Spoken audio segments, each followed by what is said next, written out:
Hello and welcome, both Rob and I guess our listeners. Rob, how things going your end? What's news? Hey Rob, how you doing? Yeah, all good on my end. Had a really good weekend. Spent some time in the bush, which for me is always a space to replenish and kind of unwind. Basically switched off all technology and turned my phone off, and I spent quality time with my son Ollie and the family, which was really good. And yeah, now back into the throes of work this week. How are you doing? Yeah, good. Hey, yes, it must be nice to have a break from technology. I was just reflecting on that after a weekend away. I wasn't always able to get the digital detox I would have liked, and maybe that's just part and parcel of I think why we want to talk about what we want to talk about today with regards to wellness, rejuvenation, and performance. And in particular, it's really around you know just on the small practical scale of it is we need a digital detox, but then our cell phones are how we manage our social lives now because we can't always do the things that we want to do. And how do we really navigate that? And I think that's something that we really want to talk about, as a group here, based on what we've been doing for the last 12 months. And I think also how we've been helping a lot of Africa's corporates really navigate that space. As corporates that feel a responsibility towards well-being and an understanding of what the brain actually needs to perform better and to have a better holistic of being well, but also practically, what are some of those power tools that are really moving the needle in that space? Yeah, I think it's so key, Rob. I think, many organizations prioritize wellness and well-being to inform performance within the work that they're doing in businesses. And it was interesting that for our business and the business that we work for during 2020 is that most of the spend with our business was in relation to embedding habits for holistic well-being and people being holistically well to perform. And a lot of that was around how we manage, virtual work and the fatigue that brings. The blurring between, when do we stop working and people always being technically on, as well as digital and technological fatigue, the anxiety and stress that was brought about by the inability to predict future events and how long this pandemic would last. So wellness has become a key driver for many organizations. And I think you mentioned in one of our previous recordings was many organizations in South Africa are starting to hire chief wellness officers with wellness leads within functions to support their employees' challenges and the needs that they need, trying to deal with during this time. Yeah, I think the link between wellness and performance has never been as clear as it is right now. And I think people have become a lot more mindful of, money not being the only thing that we need to, manage our success of ourselves and our families as well. And I think let's take into just some of the learnings first around what we actually need with regards to well-being, because I know that's something that we've studied for quite some time, and we've also been applying with what does the science say around it? Because a lot of people say, go for walks and call your mom and drink enough water and no cell phones before bed. But you know, everyone's got a blog, everyone's got some tips. I think mostly are quite useful. But it's very interesting when you think about it from a neuroscience perspective, because put simply, our minds and our bodies have a distinct connection. And if we are to leverage some of our best thinking, unlock some of our best potential, we have to be mindful of the things that we do physically and the things in the space of well-being that are going to enable some of our best thinking available. Yeah, I couldn't agree more, Rob. I think, we know a lot about what happens in the brain during times of change, and particularly, the rate of change in which it's occurring. That right now, prioritizing well-being is going to separate you from the herd in relation to the benefits that it provides. We know through neuroscience research that when you are holistically well, and we talk of holistic well-being being, your physical well-being, your mental well-being, your emotional well-being, and your spiritual well-being. Um, if those elements are all together well, and you have rituals and practices to make sure that you are well in those spaces, you perform on another level, and your brain's ability to think reflexively, to solve vexing problems, to collaborate more effectively, and to generate solutions to those problems through insight is much more powerful. I think that's really at the crux of it, because taking care of yourself is not only going to feel good, not only going to recharge and replenish, but you're going to be able to, do the things that you want to do at your best ability. You know, Put quite simply, the brain is a computer between the ears not that is very different to other computers in that it takes other things to make it function at the best. I really wish sometimes we could just install an update or, insert more RAM to perform better. But studies have shown that the longer you work, certain parts of our thinking deteriorate and diminish over time. Our brain doesn't work so dissimilarly from a battery that needs to be recharged and replenished to get its best thinking or its best output. And through many studies, we've actually found that there are a few things that the brain needs to perform at its best. In the same ways that certain our bodies need certain vitamins and minerals, our brains need certain activities to ensure healthy functioning to be able to recharge and replenish. Some of the things that we mentioned earlier speak to the understanding of creating more certainty, creating more autonomy, and building some more relatedness into some of the ways that we govern our lives. But there's also a few brain basics that we need as well. Now, there are a few things that we've talked about before around the Healthy Mind Platter. We encourage people to look it up, formed by the co-founder of the NeuroLeadership Institute, Dr. David Rock, and a world-famous neuroscientist, Dr. Daniel Siegal. And what they did in this article is they really summarized some of the basic needs of the brain for optimum brain functioning. And I encourage people to look it up and get into some of the content. But some of the things that are most important right now are things such as connecting time, playtime, and taking care of the kinds of things we need with regards to our basic functioning, eating and sleeping well. Put essentially, we need to connect. We are wired for connection as social beings. That's why it hurts so much when you get left out of a wedding invite you thought you should have got. And it also hurts when you can't do the things that you want to do to see the people that you need. So for a lot of us, when we enter these threat states, we aren't really taking care of ourselves and building more connecting time into our daily practices. Rob, I know that there's parts of the Healthy Mind Platter and different things that you quite enjoy. What are some examples that really stick out for you that are personally relevant?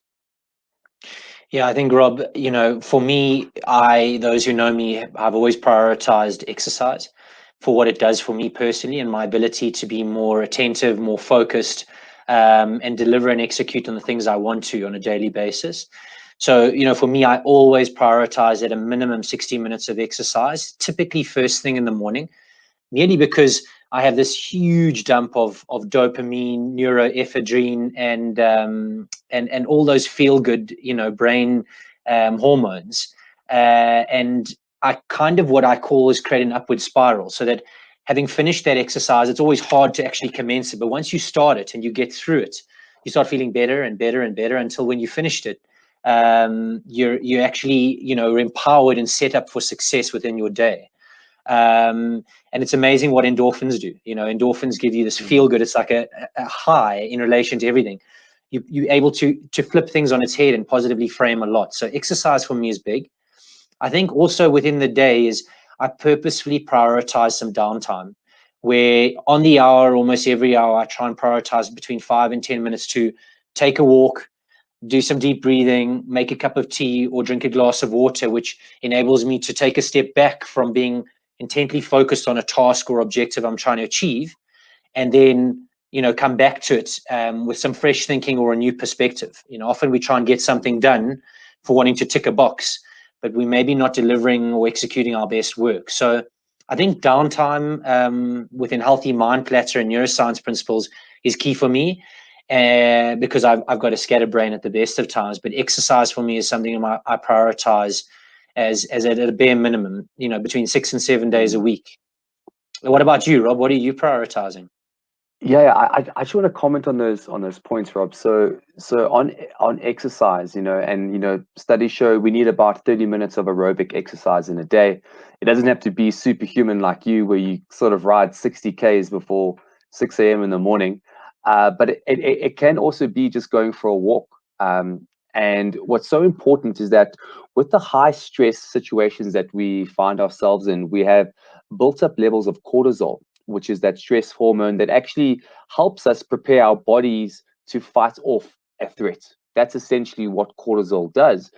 And thankfully, we have less physical threats like lions and tigers, but the social threats cause the same amount of cortisol to, increase in our bodies. And if we aren't exercising ourselves aerobically, doing some sort of, oxygenation or activity, going for a walk, a run, some kind of physical activity, you build up that stress hormone in the body. It doesn't get exercised out or used up in the throes of that physical activity. There's also been some amazing studies that show that over time, built up cortisol levels can actually change the structure of the brain. It really can become toxic long term if you aren't taking care of yourself. I mean, we are built to move, and our natural biology is for running out in the bush, trying to survive. Luckily, we live more in a concrete jungle than a real jungle, but we can't escape our biology, and that's why it's so important to really take care of yourself from that physical perspective, especially to exercise out some of those hormones. Yeah, and I think, Rob, one thing to touch on there is, we find with a lot of the organizations we work with, and the really dynamic and innovative leaders are the ones who are creating intentional space for that to occur. Because most people can attest to the fact that when they go for a run or a walk, or they do some breathing exercise, or they dampen down their prefrontal cortex, where they're not consciously focused on doing something, when they are in an unconscious or more relaxed state, and typically when I exercise, you're able to think in different ways, is that's where insight occurs the most. Is people find a solution to a vexing problem or a challenge, where that impasse is suddenly, oh, there we go, now I know what I need to do, and I have a way or an approach to get past it. And that happens always when you're not consciously focused on the problem. So when you can create spaces for insights to occur, where that learning becomes richer, and through neuroplasticity, it's that neural pathway is fired, you're then in a better space to overcome the challenge that you're looking to overcome, through that thinking and creating that space. Yeah, and it's really amazing that space of the neuroscience of innovative thinking, and it's been clinically proven that we don't have your best thoughts around a boardroom table, yet we still have board meetings. Yeah. And that's really another big benefit of exercise as well, is that it provides that quiet mind space that's slightly positive, not focusing directly on the problem, that allows that eureka moments to occur. And go for it. No, and I think one thing that's important is that, what you need to be conscious of is from being physically well, and creating time for exercise and for movement of your body. You're building physical capacity to function optimally. See it as you're building endurance, that promotes your mental and emotional recovery, and you can become emotionally astute and much more emotionally effective in terms of how you respond to certain things that occur, how you engage with people, and mentally using the best parts of your brain. That occurs through building your physical wellness, which is almost like your endurance base to everything you do in a day. Yeah, it's almost like a physical fitness and a mental fitness, Yeah. in a way, linking back to what you're saying. What also stands out for me is downtime, and then another element that I want to mention of the concept of the healthy mind platter is downtime is about disconnection, really Yes. disconnecting from the things that are stressing you. It's not, for example, going to watch TV and having my cell phone next to me reading my emails. It's not going to go play with my daughter, but still being, having the cell phone next to you. I think you see a theme here of the cell phone coming up a lot. But it's really creating a sense of disconnection. And we have to be really intentional around how we do that. And part of how we get to that, which we'll end off with, is what we can do as teams and as businesses to really enshrine that for people. But before we get to that, I really want to just talk about another aspect of playtime. Now, playtime is the spontaneous way that we can have fun and be creative. And the brain needs that kind of thinking to rejuvenate and replenish. Otherwise, it's go, go, go, go, go, trying to figure out the next goal, the next outcome, the next worry, the next anxiety.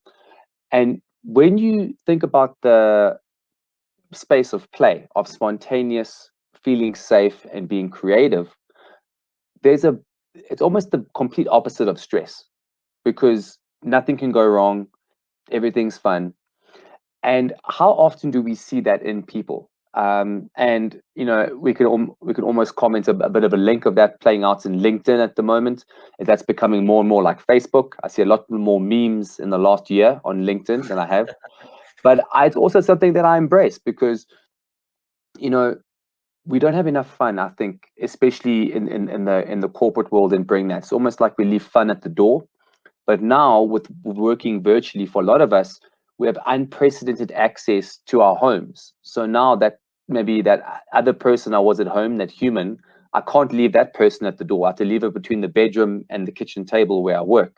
So how are we bringing that human connection into our interactions as well? That sense of vulnerability, but also that sense of a real sense of playfulness. It's if you think about how you feel before and afterwards, it can really be quite rejuvenating and replenishing in that space as well. So I'm always a big advocate of fun, and I love to advocate for people to bring that in to the way they interact and the way that they do business. Yeah, and Rob, I think we've seen such a benefit from that in the way that we've worked with our clients and what we do within our team, within the business we work with, is creating playtime as an opportunity to learn, and to motivate for change. Is, we do a gamification approach where we do teach packs and spin a wheel around a case study or an example of a situation that played out, and what your response would have been as a team member in a sales conversation or an engagement with a client around how you support them. Is that fun interaction with a group of people creates real insightful learning, and changes the thinking in relation to how you would approach that going forward. And I think you've touched on two things: is, playtime's one piece, but connected times also. If you can integrate playing and social play, where there's layering of learning and layering of perspectives and insights from a different lens from people, you really start to think differently around the things that you could do to improve your performance. Yeah, and I think that's something that I actually wanted to get into, is where many people struggle is drinking enough water, having shorter meetings, aerobic exercise, having more a sense of playtime and connected time as well. But people struggle to get to it. And one of the power tools that I've found really useful, and that we found with, at least some of our clients, is kind of doubling up on some of those activities. If, for example, you wanted to, listen or learn to a podcast similar to this, are you doing it while going for a walk? If you wanted to create a sense of connected time and meaningful in-group and relatedness built with friends and family, how are you building that with playtime and arranging a quiz or an activity or some kind of thing to build both play and connection? And that's one of the superpowers, because a lot of people fall into this trap of, I'm too busy to take care of myself. And that's one of the first habits that's going to build burnout. We need to start slowly reframing that into, not that I'm too busy to take care of myself, but rather I'm too busy not to take care of myself right now. And as we learn, as we get more and more busy and so many competing tasks, no one has time for self-care, at least from a perception. But we realize that the harder we work, the harder our focus needs to be on self-care. And one of the ways to build that time in our schedules, our so valuable schedules at the moment, is to maybe combine those activities. So how am I building, for example, and Rob, you probably do this on your bike rides, you often don't ride alone. You ride with your crew, with your gang. I'm even making you sound like a bike gang now. No one, no, he's not in a bike gang, just so everyone knows. Yeah, we're leather jackets and we carry guns. Chains, It's sounding chains, like yeah. it's a very dangerous place to be, but yeah, I'll But run with your description. at least you have a sense of connection. It's not just by yourself as well. And I think those are some of the things that people can start playing with. Another real great example is leveraging technology. Not everyone is able, for various reasons, to do, go to the gym, join an exercise class. But how are you doing virtual yoga? How are you doing using, one of God's gifts that's been YouTube to learn anything and do anything? People are connecting to do stretching classes, Pilates. I actually have a friend in Dubai now that got so into YouTube Pilates, he's now starting a side hustle as a Pilates instructor just from watching, because he had a back problem from a bad chair working from home. He just got onto YouTube and started just doing 5-minute Pilates videos. Now he's developed a legitimate love and passion for it. So there's also great ways to think, a bit differently around how don't we have the time to go to gym, but you have 5 minutes to watch a Trevor Noah video. Why don't you watch a 7-minute video on stretching at your desk? Exactly, and I think, Rob, that's the key point here. Is I think, with our listeners today is, figure out what is important to you. What do you place emphasis on and value in relation to your performance and your growth and your continual improvement, and find out what works for you. Some people going for a 15 or 20-minute run or exercising for an hour has zero appeal. But what could you do to help you get infinitely better or set you and prime you up for the day to perform optimally? And that could be something, as Rob said, as simple as a 7-minute mindfulness or meditation exercise. It could be a stretch. It could be just putting on some music and going for a 15 or 20-minute walk around the block before you commence your day. There's many different ways you can go about that, but figure out what works for you and create a ritual and a daily habit around doing that and prioritizing that so that you can perform optimally. Because many thought leaders talk about this ideal performance state or the state of flow when you're performing optimally, and many people will have different things that contribute to that. But if you can find your ideal performance state, there'll be different things that can contribute to that. And once you've unlocked those, the world's your oyster in relation to what you can really do.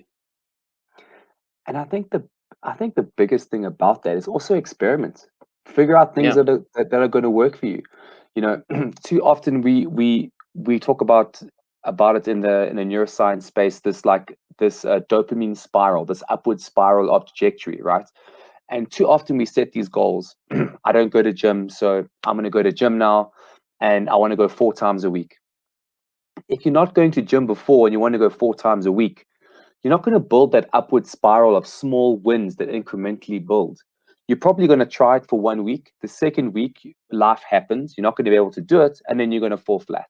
And you're going to go into that self-loathing kind of space. How do you Sure. build those incremental wins, those quick wins that slowly build that inertia? Because it feels good achieving those goals, right? So how do you build that? And Rob mentioned there, 7 minutes of mindfulness. For someone that has not done meditation before, 7 minutes is like conquering Mount Everest.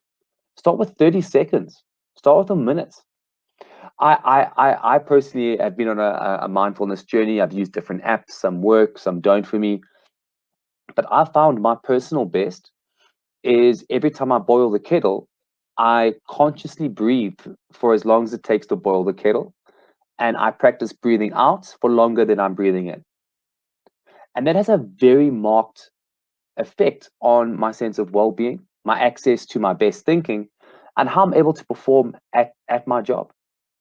And I think what I found with so many people, because we've been partnering with many businesses around scalable wellness solutions for over 12 months now in a more significant way, people keep giving us the feedback months later after we go back and measure the behavior change. Say, I don't have time to do this, or my boss or my structure doesn't allow me to have self-care. How are you rethinking that? To think that, when I'm calling someone at 6 p.m., they obviously have to feel like they have to answer the phone, but should I be calling them there or can it wait? And how are we changing our team charters to prioritize self-care, because people may have their own individual goals, but how are we embarking on it as a team to really have meeting-free Mondays, to really take every second Friday off if we need to. And that's what we're seeing with a lot of people right now, is the realization that, care of self is the new wealth. It will unlock better performance. But what are we doing as teams and as companies to enshrine that, so that we don't just talk about meeting free Mondays, but we do it as a business? Yeah, Rob, I think that's so important. I said, we've been on our own wellness journeys. I may do some things well in relation to wellness, but I'm terrible with others. As a means of recovery, I sometimes just switch off and go onto my phone and end up scrolling through news articles on various broadcasting applications, and I get lost in them. And I'm already 30 minutes into reading 5 or 6 articles, and my son's asking me for things. So we spoke of downtime and playtime, and how do you prioritize those within your day, and you've got to create rituals and habits and routines which set you up to be able to do those things. And the thing is, we look at people we respect and admire and think that they've got to a level of excellence or aptitude around the things that we think they do well, but that didn't just happen overnight.